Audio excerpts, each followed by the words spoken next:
Hello everyone, my name is Silk Shimamoto and I am the GFI Student Ambassador for this academic year. For the month of December, instead of our traditional monthly webinars, we decided to present you all with a video presentation highlighting the incredible progress that the GFI fellow researchers have made for the entire fall quarter. We apologize to the people who are waiting for our monthly webinars to happen, but I can promise you that we will be providing you with something exciting and new because Chris Otoshi from Rogers Farm will be guiding us through a cooking show. Hello fellow budget-conscious humans, I'm Chris Otoshi, nice to meet you, and this is a series where I will attempt to bring you budget-conscious meals that are relatively quick, healthy, and not that difficult to make. Now, I assure you that this is not the most professional or aesthetically pleasing cooking show on the market, but please don't click away because my goal is to show people that no matter how bad they think they are at cooking, no matter how little time they think they have, and no matter what their budget might be, you can still make healthy, sustainable, A+ food and have fun while you're doing it. So please enjoy the video.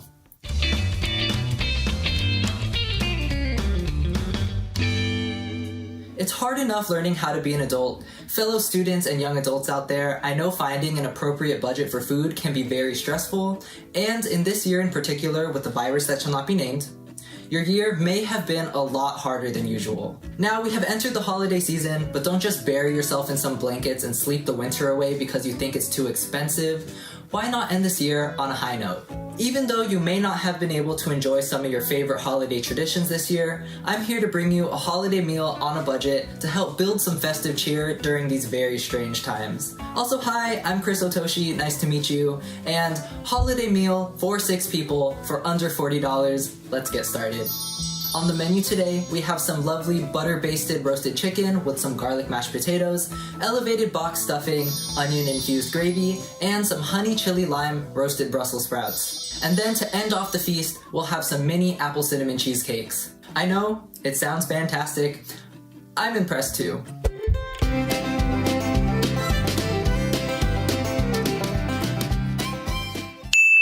All these ingredients, and my total came out to exactly $39. And timestamps going to each recipe will be in the description below, along with the recipe I used for each dish. Now, let's get cooking.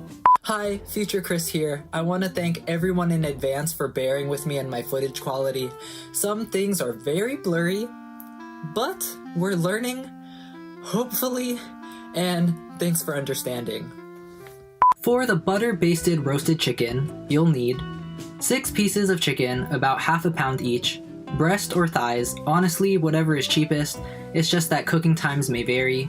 I like thighs because they have a little more flavor, and yes, they have more fat, but they are generally cheaper and easier to cook well than chicken breast.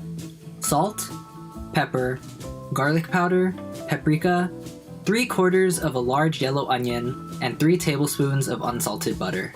So first, you're gonna take your chicken. We have the big value pack for $12.21, which comes with 10 pieces of chicken thighs. Feel free to cook them all because you have them, but I'm gonna take 6 out, 1 for each person, and then you have your protein for the next couple of meals too.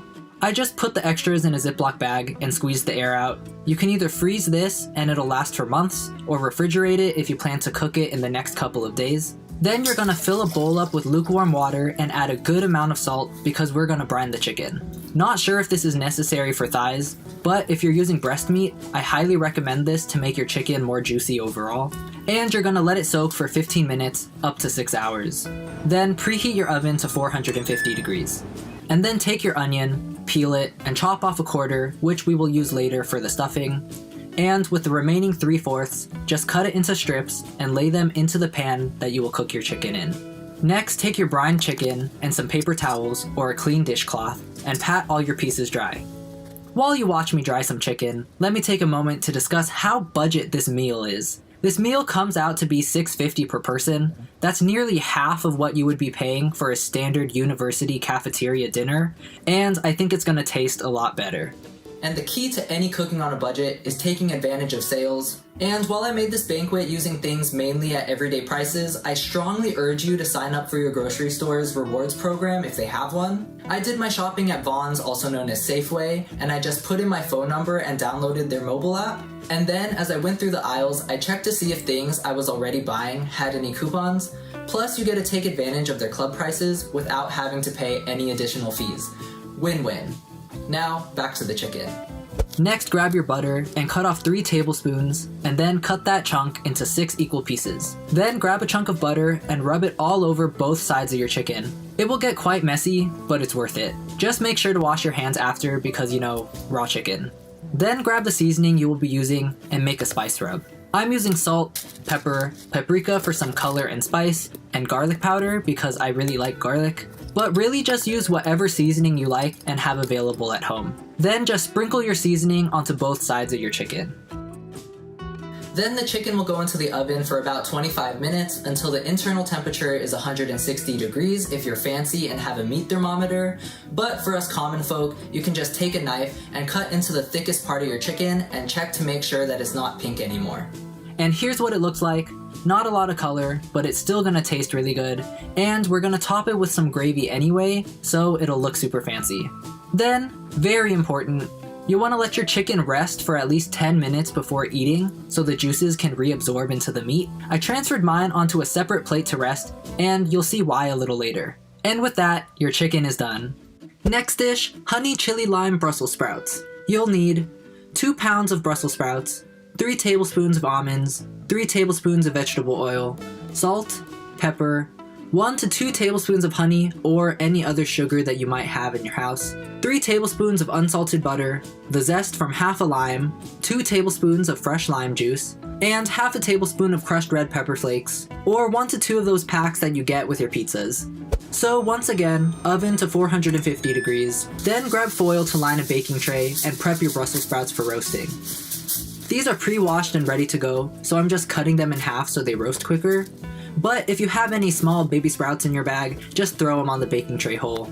While I'm cutting these sprouts, let me talk to you more about this meal. I designed this meal so it's possible to be done in a day, and the ingredients in each recipe feed off of one another, but my hope is all of you watching will use this video as a base and swap ingredients and recipes out. Do what makes you happy.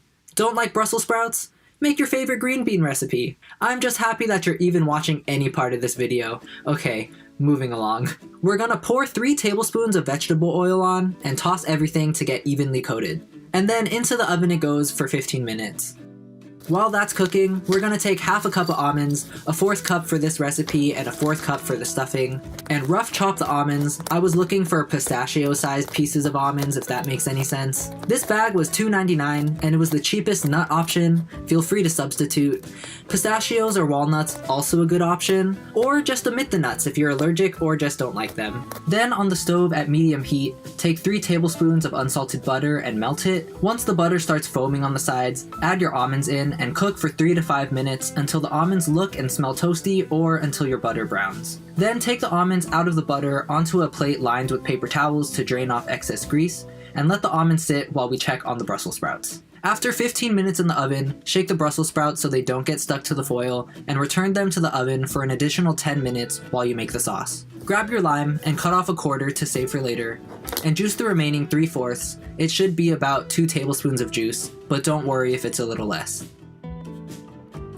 Then return to your butter, now on low heat, and plop in 1 to 2 tablespoons of honey or your honey substitute, depending on your affinity for sweetness, and add your lime juice, swirl to combine. Then add 1 tablespoon of water to the mix and swirl again. Then turn the fire off.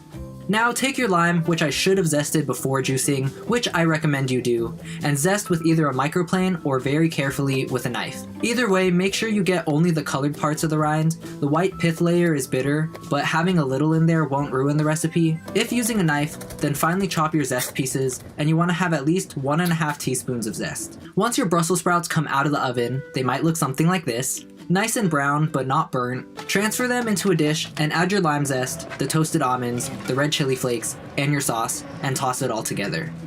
And with that, your Brussels sprouts are done. Now, packet gravy. You'll need a packet of gravy, any kind works. I opted for the turkey for a little extra holiday feel. Also, it's only $1, so why would we try to make our own?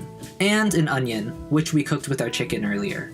You're just gonna follow the instructions on your gravy packet. Mine said to pour it in a pot and slowly mix in 1 cup of cold water, then heat it up, stirring as you go to avoid clumps. But here's the magic. we're gonna take the onions that have been cooking with our chicken and sitting in all the lovely juices and butter and dump them into our gravy. I know, game changer. And there's our gravy. Moving on to elevated box stuffing. You'll need a box of instant stuffing, any flavor will do, some extra bread so we can extend this stuffing, half an apple. I have 2 kinds because I thought it would make it fancier. I also thought I would need a whole apple for this recipe, but I ended up only using half, so a quarter of the Gala apple and a quarter of the Granny Smith. Almonds, some onion, and water. So for the stuffing, we're just gonna follow the box instructions, but also we're gonna add to and elevate it. I'm using pre-packaged stuffing because it has all the seasonings in there already, so it saves a lot of time and effort. I'm adding this bread that was 2 rolls for 50 cents, so this 1 roll was only 25 cents. It will add volume to our stuffing without diluting the flavor too much. Smart, right? And with that extra bread, you can make a sandwich, you can make some toast, you can make some garlic bread. And I just ripped it into small pieces with my impeccably clean hands. Next, take your apple or apples and cut them in half and save half of them for later. And dice up the apples into like 1 centimeter pieces. I'm leaving the skin on for color, texture, and time purposes, but feel free to peel the apple if you want to. Next, dice up that quarter of an onion we saved from the chicken, and please ignore that the apples there are suddenly uncut once again. Now bring your dried stuffing back and pour on your quarter of an onion along with your half of an apple and the other 1/4 cup of toasted almonds you made from the Brussels sprouts. Then grab a liquid measuring cup and pour all the juices and butter that came off of our chicken when we baked it, and then add water to the stock until you get the amount required for your box instructions. By doing this, we have no waste from our chicken, and we got to use the butter to cook the chicken and no longer have to add additional butter to the stuffing. A+ planning if I do say so myself. Then pour the liquid onto the dried stuffing, let it soak in for a little bit, then add the extra bread and mix everything together to fully incorporate that new bread. And my stuffing box told me to microwave for 5 minutes. While the stuffing is in the microwave, let's talk about the holidays for a second. The holidays are a time for friends and family and to remember the good things going on this year, so don't let budget constraints or a lockdown keep you from enjoying some holiday cheer. I designed this meal for 6 people because in these times, we may not be able to have super large gatherings, but we can still hang out with the people we're living with, our immediate family, our closest friends. And if money is the big concern, if you're the one cooking, I think it's very reasonable to ask all participants to contribute $7 for a full-on holiday feast. Okay, PSA over. Back to the stuffing. From the microwave, you're gonna place your stuffing into the 450-degree oven to toast up for a nice 10 minutes. And after that, voila, you get some elevated box stuffing. Moving on to the roasted garlic mashed potatoes. You'll need 6 russet potatoes.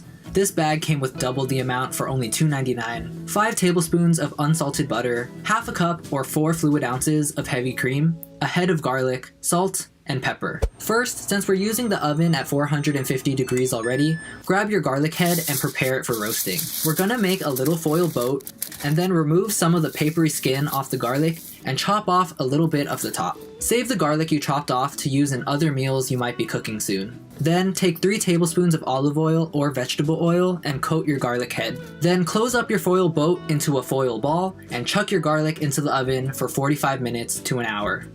Next, fill a large pot with water and turn the burner onto high heat while you peel and chop your washed potatoes. I'm using 6 all about the size of my hand. I figure 1 potato per person, but feel free to do more because you should have extra potatoes anyway.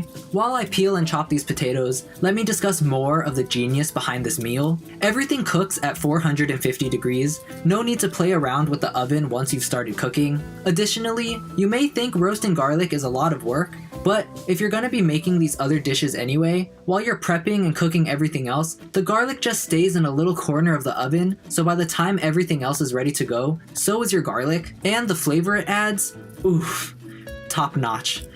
Unless you don't like garlic. To cook everything took about 2.5 hours, and I'll put the order I did my steps in the description below as well. But honestly, when you're doing all these recipes at the same time, it really isn't too much time for a really well put together meal. Okay, time for boiling. Once your water comes to a boil, add a liberal amount of salt. You want this water to taste like the sea. And once it comes back to a boil, throw in the potatoes, which I cut roughly into 1-inch cubes.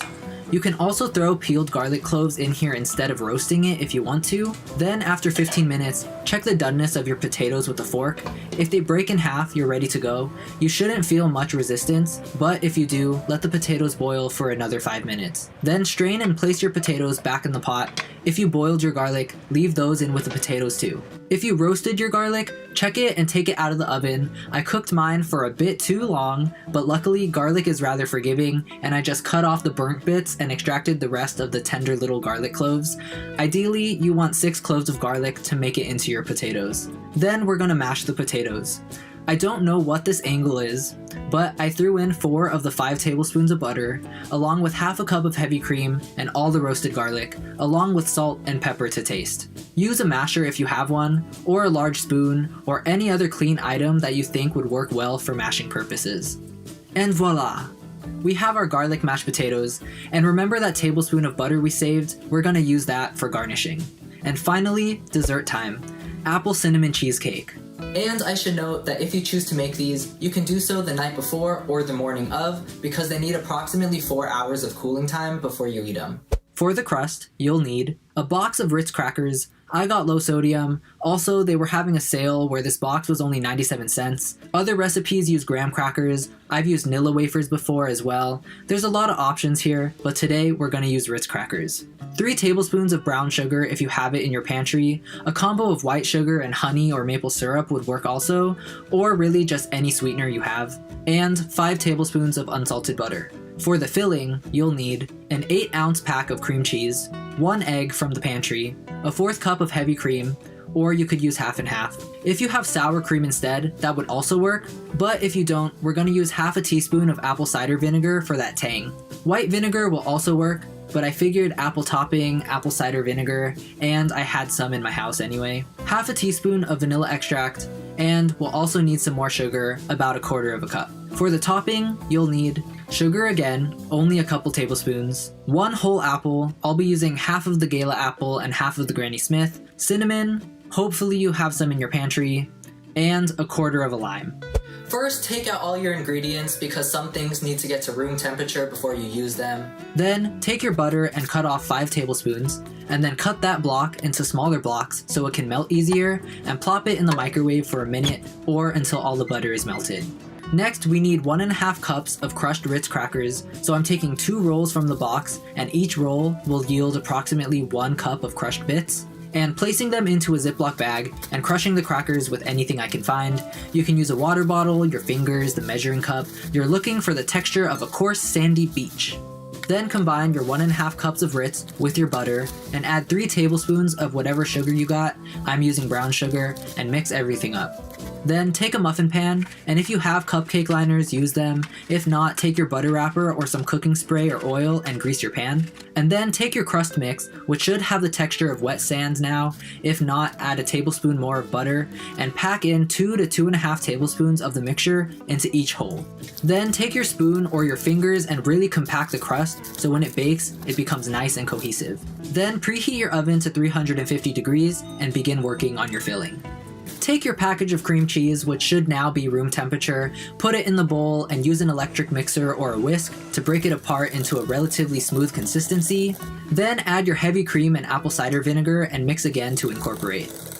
Next, add your egg, vanilla extract, and sugar into the bowl and keep mixing until you have a smooth batter. As long as your cream cheese and egg are room temperature, you shouldn't have many lumps. Then evenly distribute your filling into the 12 crusts you made. It should be about 2 tablespoons per cheesecake. And then I got smarter and used a rubber spatula to get all that yummy goodness into my pan and just eyeballed for equal distribution. Then, using my clean hands, I smoothed out the surface of the cheesecakes and cleaned up the edges and aggressively tapped the pan on the table to release any potential air bubbles. And then I placed them into the 350-degree oven for 20 to 22 minutes, or until the edges begin to brown and a toothpick comes out clean. Once out of the oven, let them cool for about 30 minutes on the stovetop, and once the pan is cool enough, stick the pan into the fridge for at least 2 hours, upwards to 24 hours before serving. On to the topping. Grab those apple halves from your stuffing and core them. I want to show you that you can do this with a knife, but it works equally well with a much safer spoon. And we're gonna peel them this time because texture, but don't worry about wasting the apple peels because I eat them. They make a lovely cooking snack. Then dice up your apples and put them into a small pot along with a couple tablespoons of sugar, honestly however much you want, and the juice from the quarter of a lime that we have left over from the Brussels sprouts, and as much cinnamon as you want. I would say I used about 1.5 teaspoons, but do whatever feels right to you. And mix everything up and place the pot on a medium heat for 10 minutes, stirring occasionally to make sure nothing burns. The apples will naturally release some juices to help give you a nice sauce, and just cook the apples until they are the crunchiness you want. I like crunchier apples, and cooking them for about 10 minutes got me to the texture I liked. Then turn off the fire and let the apple topping sit until you need to assemble your cheesecakes. Here are the cheesecakes after chilling. You can leave them in the wrapper if you want, but for presentation, I'm going to take the wrappers off. Also, if you greased your pan instead, run a knife around the edges of each cheesecake and you should be able to pop them out. Next, we're going to take our extra heavy cream, and I use about half a cup per 6 cheesecakes, and I'm adding another tablespoon and a half of sugar, and I'm going to whip the cream until it doesn't fall out of the bowl. It should take around 3 to 4 minutes on a medium speed. You can also do this with a whisk. Now the last step in this meal, cheesecake assembly. Just gonna dollop some whipped cream into the divot in each cheesecake and top it with a generous portion of apples. While I do that, I have one last sidebar for you. Another thing I really enjoy about these recipes are the multiple uses of each ingredient and using the entire amount of the ingredients between all the recipes. Other than the chicken, potatoes, and almonds, everything else is used up. I bought 16 tablespoons of butter, 1 pint of heavy cream, 2 apples, 1 onion, a head of garlic, 1 lime, and all of it is used up. They won't take extra fridge space when you're done, and you won't have little amounts of these ingredients lying around. It truly is the most bang for your buck with this meal. And with that, dessert is served. And now, time for the big reveal.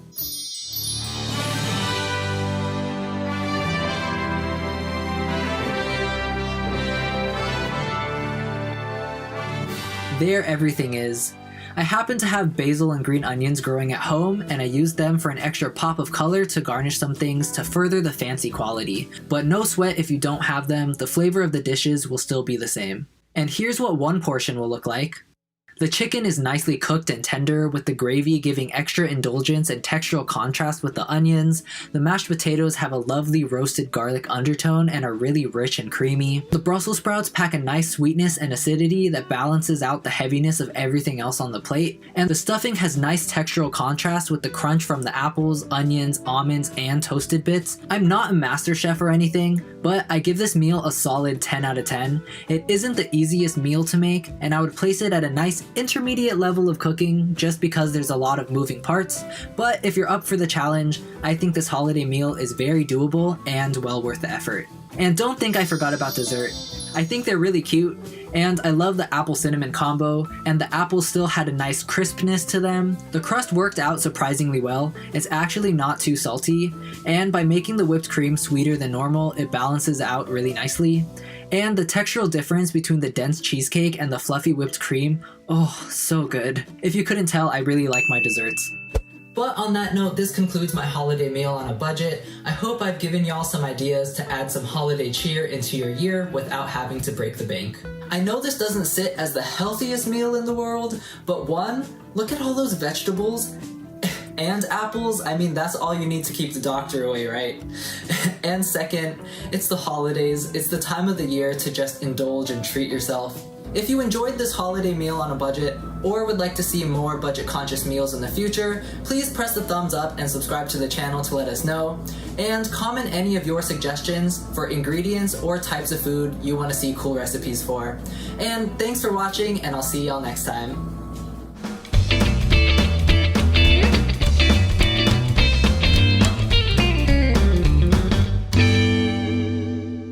Chris and I created the holiday meal recipe with 3 things in mind. First, a food insecure college student budget. Second, the ingredients offered at Trident Food Pantry and surrounding community food hubs.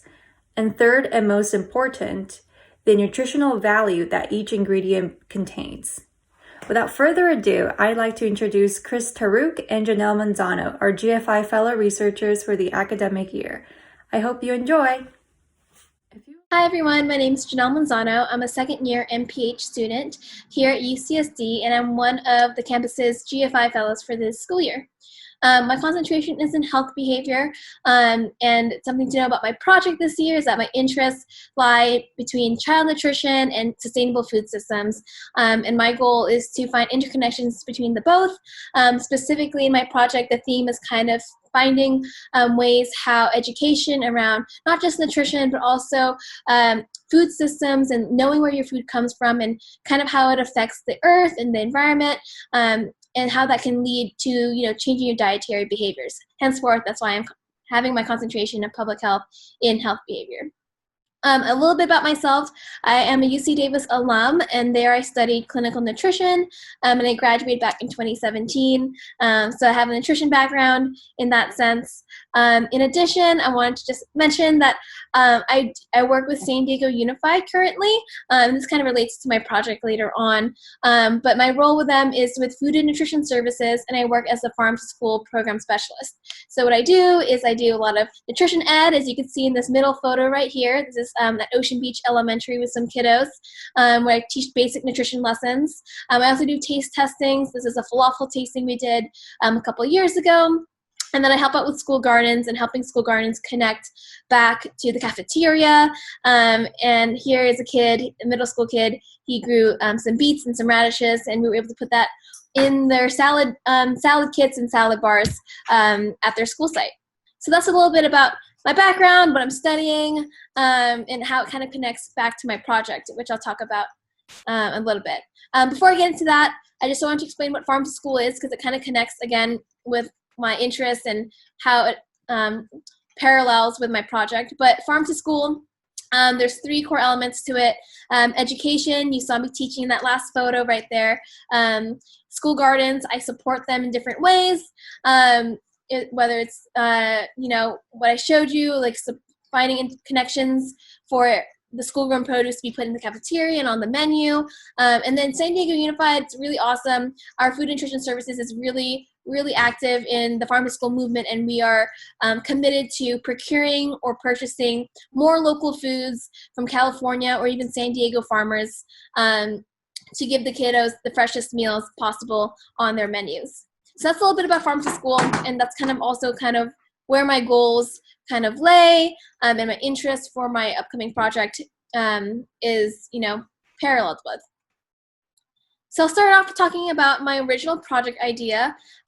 With my nutrition education, I typically just talk about things related to my plate, eat the rainbow, how to read a food label. But this year with my project, I wanted to start teaching classes on sustainable food systems and teaching specifically middle and high school students about how food connects with the earth, with the environment, climate change, and things like that. And so I wanted to see that and teach it, and then I also then wanted to measure, if there were any dietary changes or health behavior changes, and I was going to measure that through meal participation.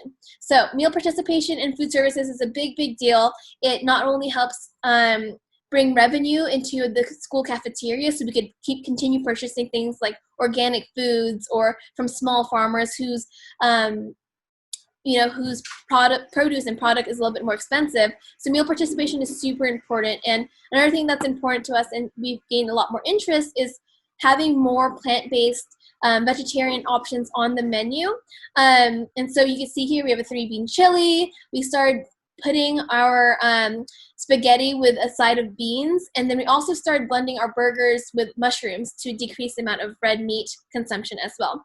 So the plan was for me to teach these classes at middle and high schools, probably choosing a pilot school to start out with, and then measuring the before and after of meal participation of these dishes that we are serving out. These are just a couple of them, but we were gonna develop more of them, this school year. But yeah, that's my original project idea, to see the before and after interest in plant-based meal options in the cafeteria. That's what I was primarily interested in.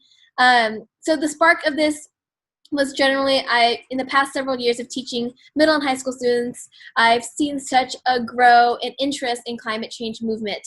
This is a picture of Greta Thunberg. It's like a big teen youth activist in this movement, and I've just seen it spark not just here, but all over the world, right?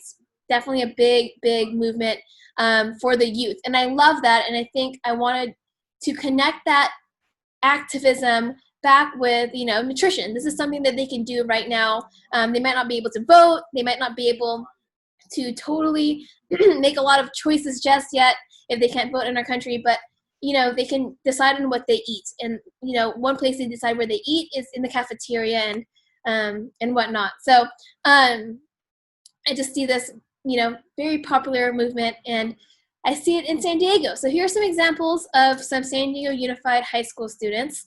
On the left, we have some Morse High School culinary students, and they helped our food services team develop some recipes for mushroom-based items. So we had the mushroom blended burger earlier that was developed by another group, but this here is they're showcasing their mushroom blended marinara sauce, which was delicious. And so they kind of got to learn about the aspects of, decreasing red meat consumption in this cooking class.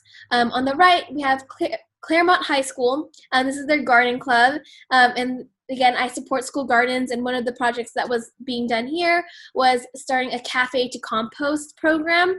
And these students really they learned about compost from their teacher here, and just how it kind of affects with soil and carbon sinks. And so anyways, I helped set up this program where they could get food scraps from the cafeteria and they could compost it in their garden. So it kind of was a full circle ordeal. Now they're making compost for their garden, and then hopefully they'll be using whatever they grow in their garden back into the salad bar. So that's kind of the idea there, but that's just a little bit of, where I see the spark. And I know last year, majority of our high schools did do a walkout on one of those activism days. I forgot which day it was. I think it might have been close to Earth Day, but a good chunk of our high schools in San Diego Unified did the walkout, and that was really, really amazing. So again, there's high interest in high school students, and so that's kind of where I see the spark and see the opportunity to educate these kiddos and students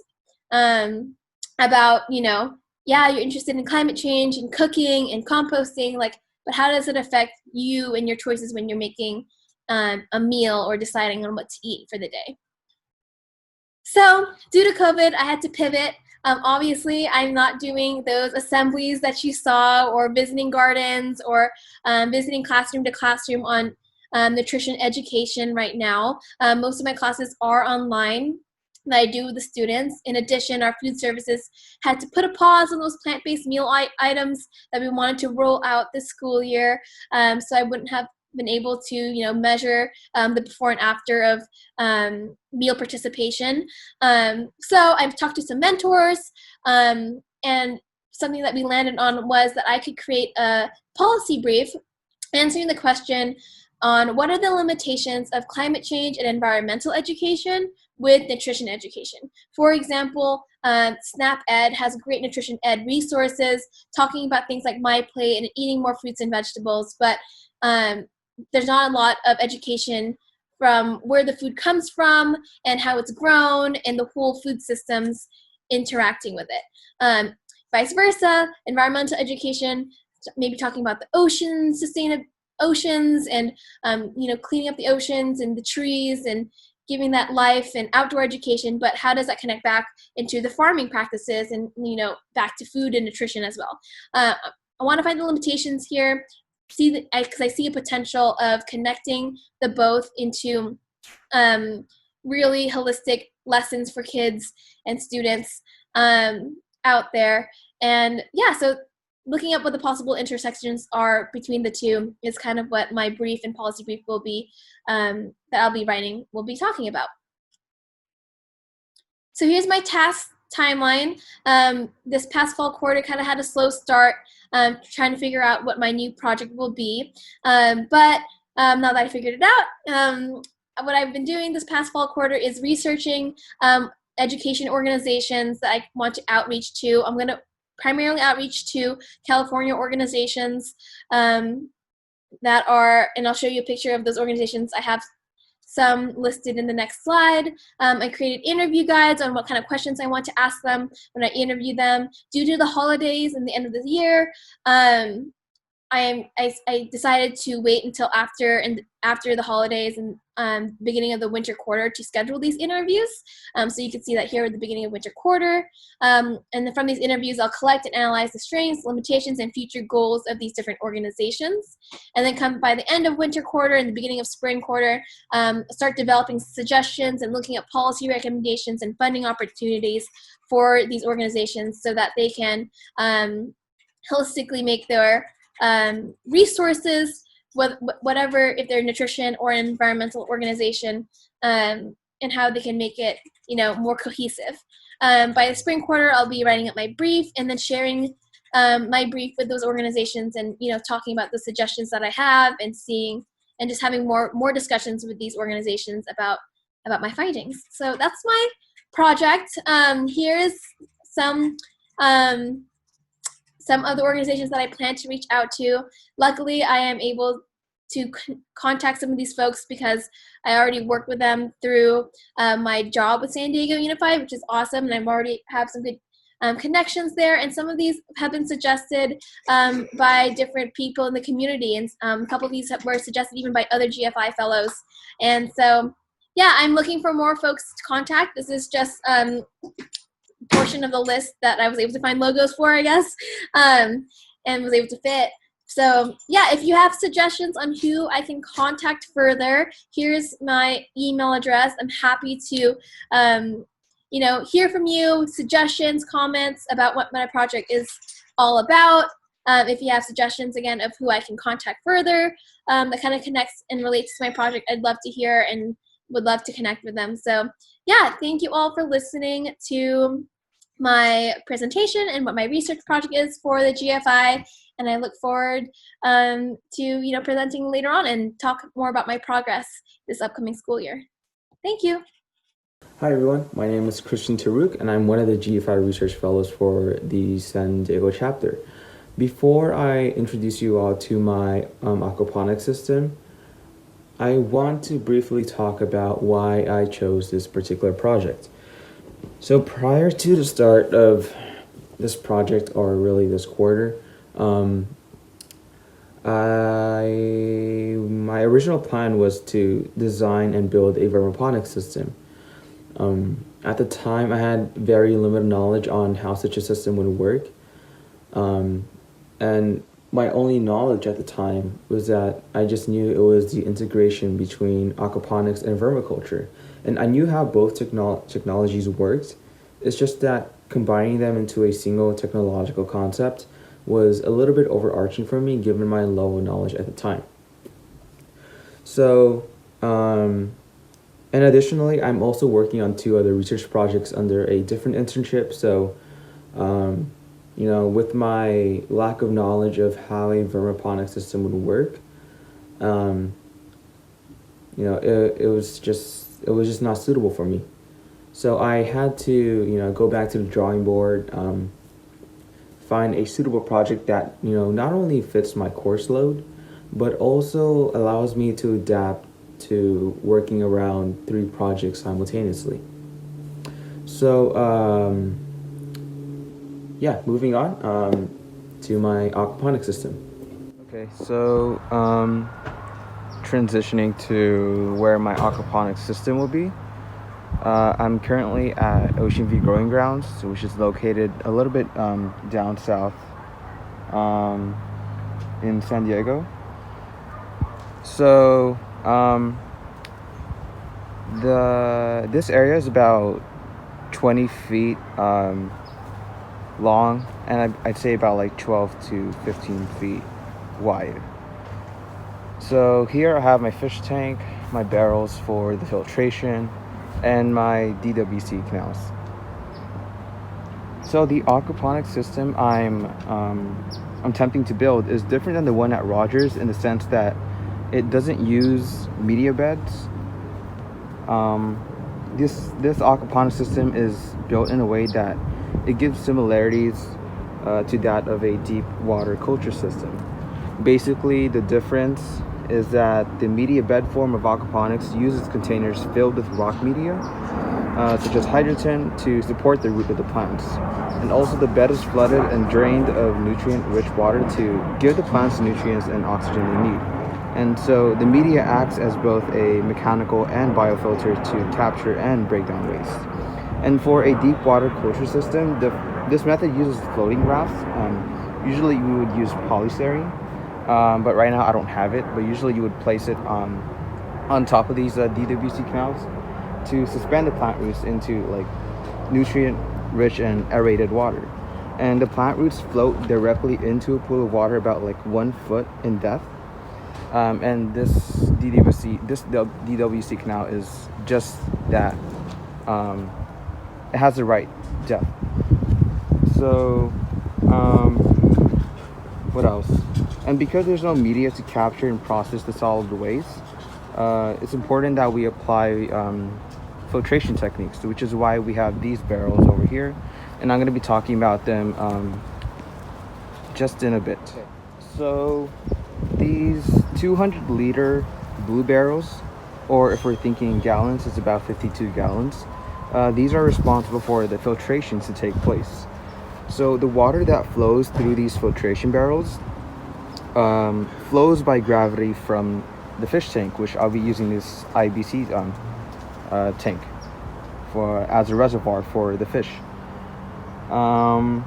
So in order, the water flows from the fish tank to the mechanical separator, which will be this barrel over here, and then into the biofilter barrel. And right now I don't have the pipes with me, but essentially from the biofilter the water will be pumped in 2 directions through a Y connector and a few valves.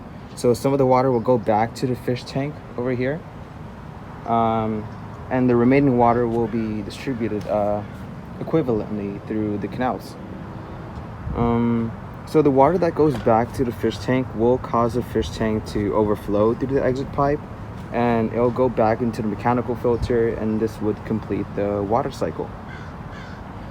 So going back to the filtration aspect of the system, I mentioned that there will be 2 filters, right? So we will need 2 filters, which is the mechanical separator and the biofilter. So the mechanical separator acts as a physical trap to catch the solid waste, and then the biofilter is responsible for the filtration. Not filtration, I'm sorry, nitrification. And when the water passes from the fish tank to the mechanical separator, I hope for it to be designed in a way that, again, it traps particulate waste with periodic venting of the captured solids. Afterwards, once the water exits the mechanical separator, it will then pass through an additional mesh screen to trap any remaining solids, and then it finally reaches the biofilter. And for the biofilter, it's going to be well oxygenated with air stones, and it'll contain a biofiltration media, which in this case I will use BioBalls since I saw a bag full of them back at Rogers Urban Farmlab. However, I'll have to ask Zach if I can use those for my aquaponics system. And these BioBalls is where the nitrifying bacteria transforms the dissolved waste. So there really isn't much done on both the fish tank and these filtration barrels. I am supposed to be cutting the top part of both the barrels, just so the pipes can go in. And what else? And I also need to cut out the fish tank as well, the top part of the fish tank, I mean. And I'll use the top part as my fish cover. What else? So if I were to miss any of these filtration systems, the DWC canal units would clog, and eventually it would how do I say this? It would become anoxic, and it would just exhibit poor growing conditions for both the plants and the fish. So it's important to have these two filtration systems to avoid that situation. And also, the point of having an automated aquaponics system is to have an aquaponics system that's designed to be low maintenance. So moving on to the grow canals, I will use these orange tubs as my starter DWC canal units, and eventually I'll move on to using the larger white tubs that's in this corner over here. So typically it would be more ideal to use narrower and longer canals, as it would enable a higher water speed, just like the white tubs over there, because canals like those can beneficially hit the roots with larger flows of nutrients. But I'm going to use these orange tubs because it has the right depth to allow for adequate plant root space. And a problem I expect to see in these canals is that if these canals are densely planted, the oxygen demand by the plants can cause the the dissolved oxygen levels to plummet below the minimum, and any decomposing solid waste present in these canals would just worsen this problem, and by that it would just diminish dissolved oxygen levels even further.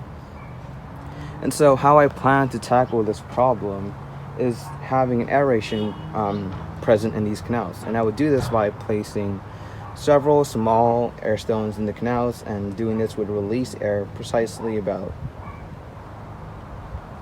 I want to say about 4 liters of air per minute. There are also methods, but I'm still in the dark about them, so I will have to do my research on them this winter break. So yeah, there still has to be a lot of work done on these on this aquaponics system. I will have to do a lot of cutting. So yeah, and the problem with having enough space for the pipes to go through, which is why from the fish tank the pipe would be connected to the mechanical separator first, so that I could capture the solid waste, and then it would go into the biofilter here. So because that way when the pipes transfers the water from the fish tank and into the DWC grow canals, there will be enough space over here to be able to do that. So if I were to like have this as my mechanical separator and this barrel for my biofilter, there just wouldn't be enough space in that area. So yeah. So I'm back at my place. So now I want to talk about the purpose of why I'm building this aquaponics system. So there's 2 reasons why. In a social aspect, I hope to be able to produce handful amounts of leafy greens for the socioeconomically disadvantaged part of San Diego. And also I hope to be able to introduce my this technological concept of an automated aquaponics system to these communities. And in the future, this concept will be up to them to either market or commercialize in hopes of bringing a source of income to the community garden, Ocean View growing grounds. However, with the situation that the garden is in right now, regarding the pandemic and the COVID guidelines, right now it would just be used as a learning tool of how an aquaponics system works. And in the upcoming months, the garden hopes to bring more visitors. So these visitors will get a chance to learn about the sophistication behind my project. And the second reason is, environmentally, the transition to growing food using aquaponics is a promising solution to growing food sustainably and combating the issue of population growth and resource scarcity. But however, the slight downside to this method is that this is a solution for producing food locally. So I am more interested in finding how this weakness can be turned into a strength in the in this technological world of producing food. And regarding the system, after I finished my last year, and after I finished my fellowship, as soon as I'm done with this project and have completed my goal of automating an aquaponics system, I hope to be able to find and hire students who are interested in caring for this system after I graduate. Ideally, it would be nice to have an intern, but having volunteers would also be just as efficient and effective in caring for the system. This upcoming spring quarter will be my last quarter, so I hope to be able to speak to the new batch of GFI fellows, GFI research fellows, and introduce them to my my aquaponics system.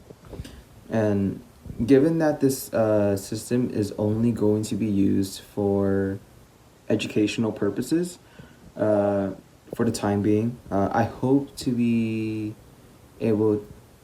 I hope for next year's G5 research fellows to find a way to commercialize or market this innovative method of sustainably growing food locally. So this is the end of my video. Thank you for watching. And lastly, I didn't really know how to edit this video back in the beginning where I'm explaining the difference between a media bed aquaponics system and deep water culture aquaponics system, but essentially to reiterate, the media acts as both a mechanical and biofilter to capture and break down waste, and DWC systems don't have that, so it's important to have filtration techniques applied to these DWC systems. If you would like to learn more about the GFI Fellowship Program, the Rogers Farmlab, or work directly with Janelle and Christian's research, please contact me at sshimamo@ucsd.edu. We are always looking for more volunteers, interns, and researchers. We hope to see you tune in our next webinar happening in January. Happy holidays, everyone!